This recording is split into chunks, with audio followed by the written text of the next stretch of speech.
What if every story you've ever loved followed the same hidden pattern? A pattern older than any religion, older than history itself, one that speaks to the human soul. This is the hero's journey. And behind it all stands one man, Joseph Campbell, a thinker, a dreamer, and the mythologist who decoded the blueprint of every story humanity has ever told. But today, we'll uncover what nobody really knows about Joseph Campbell, the man who didn't just study myths, he lived one. Born in 1904 in New York, Joseph Campbell grew up surrounded by Celtic myths and Native American legends. As a child, he wasn't interested in school. He was obsessed with stories. He devoured the tales of King Arthur, Buddha, and Jesus. Different cultures, different gods. Yet he noticed the same pattern. A hero, a call to adventure, a descent into the unknown, and a return transformed. He didn't know it then, but he was already walking the very path he would later describe: the hero's journey. Campbell's greatest insight came during his years of solitude in the Great Depression. He spent 5 years in isolation, reading everything, from Hindu scriptures to Jung's psychology. It was during that silence that he connected mythology with the human psyche. He realized that myths weren't just stories. They were maps of the human mind. The hero's journey was not about gods and monsters. It was about us, our struggles, our growth. Every challenge we face in life mirrors the same cycle: call, trial, transformation, and return. In The Hero with a Thousand Faces, 1949, Campbell revealed what he called the monomyth, a single universal story that underlies all myths. The 12 stages of the hero's journey: the ordinary world, the call to adventure. 3. Refusal of the call. 4. Meeting the mentor. 5. Crossing the threshold. 6. Tests, allies, enemies. 7. Approach to the inmost cave. 8. The ordeal. 9. Reward. 10. The road back. 11. Resurrection. 12. Return with the elixir. Each stage represents not just a part of a story, but a stage of inner transformation. Few people know that Joseph Campbell's ideas were deeply influenced by Carl Jung. Jung believed our minds share ancient symbols, archetypes that shape our dreams and myths. Campbell took Jung's vision further. He saw myths as the language of the subconscious. When we follow the hero's path, we're not escaping reality. We're facing our inner dragons. The villain in every story is often the part of ourselves we've denied. And the treasure? It's self-knowledge. From Star Wars to The Matrix, Harry Potter to The Lion King, Joseph Campbell's fingerprints are everywhere. George Lucas personally credited him for shaping the entire Star Wars universe, but Campbell's real legacy isn't just in movies, it's in how we view our own lives. Every struggle, every failure, every rebirth, it's all part of the journey.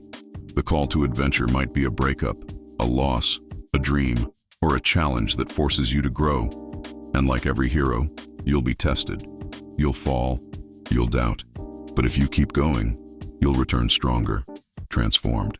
Joseph Campbell taught us that the real adventure is within. The world doesn't need more perfect heroes. It needs more people willing to embark on their own journey. Because the hero's journey is not just a myth. It's the story of being human. So ask yourself, where are you right now in your journey? At the call, the ordeal, or returning with the elixir? Whatever it is, remember Campbell's words: follow your bliss. And when you do, the universe will open doors where there were only walls. We discovered how Joseph Campbell unveiled the hidden structure beneath every story, the hero's journey. But what if this journey was never meant to be just a myth? What if it was a psychological process, the map of your own consciousness? Because what few people realize is this: Campbell didn't only describe stories, he revealed the architecture of transformation itself. Campbell once said that myths are public dreams, and dreams are private myths. To him, the language of mythology was the language of the soul. Each symbol, the dragon, the mentor, the underworld, is not outside of us. They are mirrors of the psyche. When you face your fears, that's the dragon. When you discover your purpose, that's the call. When you doubt yourself, that's the refusal of the call. And the mentor? It might not be a wise old man in a robe. It could be a book, a friend, or even a painful experience that wakes you up. The journey is inward. Every trial on the outside reflects a deeper initiation within. But every hero must descend into the unknown, into the shadow. This is the part Campbell drew directly from Carl Jung. Jung believed that every human being carries a shadow. Everything we deny, repress, or fear within ourselves.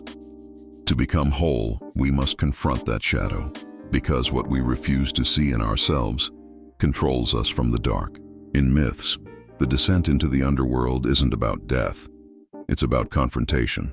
The hero faces monsters, but each monster is a reflection of something buried inside. Only by integrating the shadow does transformation begin. Every true transformation demands a kind of death, a death of the old self, the old identity, the old patterns. This is the ordeal, the deepest point of the journey.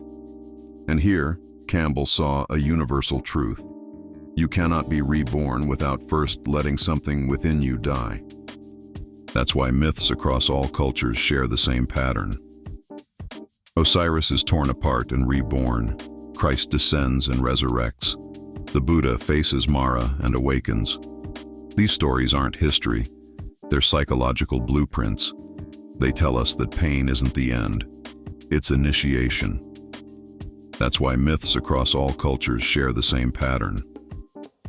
Osiris is torn apart and reborn. Christ descends and resurrects. The Buddha faces Mara and awakens. These stories aren't history. They're psychological blueprints. They tell us that pain isn't the end. It's initiation. The moment you surrender to the unknown, you stop running from it, and that's when the rebirth begins. The hero's journey doesn't end in victory. It ends in service. When you return from your descent, you bring something back. Wisdom, compassion, truth. This is the elixir, not gold or fame, but understanding. Campbell believed that this return was the real purpose of life, to share what you've learned, to elevate consciousness, to awaken others. That's why he said, the hero is someone who has given his or her life to something bigger than oneself.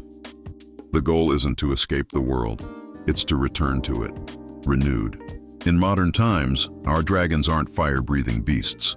They are fear, addiction, self-doubt, loneliness, loss of meaning. But the journey remains the same. When a person leaves behind comfort to follow their calling, they are answering the call to adventure. When someone faces inner demons and chooses growth instead of despair, that's an ordeal. And when they come back to inspire others, they've brought the elixir. Heroes aren't just found in myths anymore. They're found in hospitals, classrooms, studios, and homes, in anyone willing to awaken. Because the hero's journey isn't about becoming special, it's about becoming whole.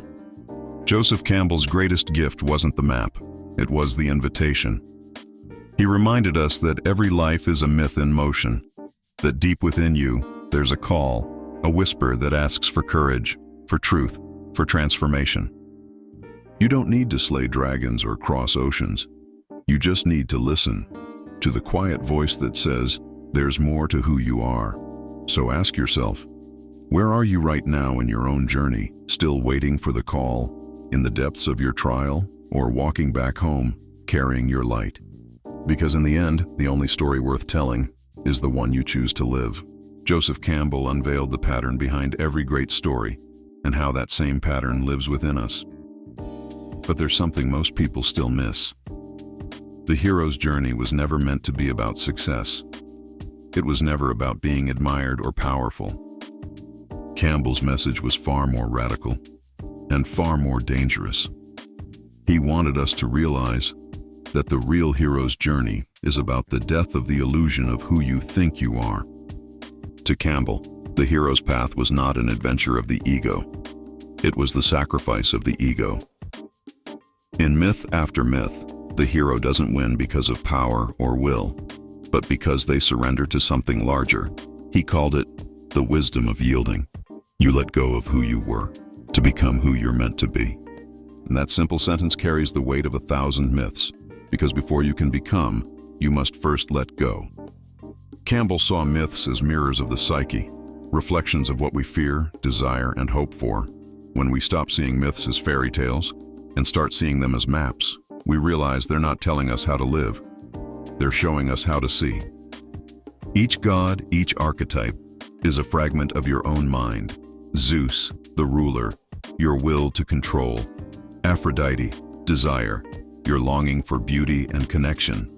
Hermes, the trickster, your need to question and play. The shadow, your repressed truth. And when you integrate these forces, you don't just become balanced, you awaken. In his later years, Campbell turned his attention to something most forget: the spiritual essence of the hero's journey. He said, "The goal of life is to make your heartbeat match the beat of the universe." For Campbell, the myth wasn't religion, it was revelation. He believed every person is a manifestation of the divine energy that shapes the cosmos.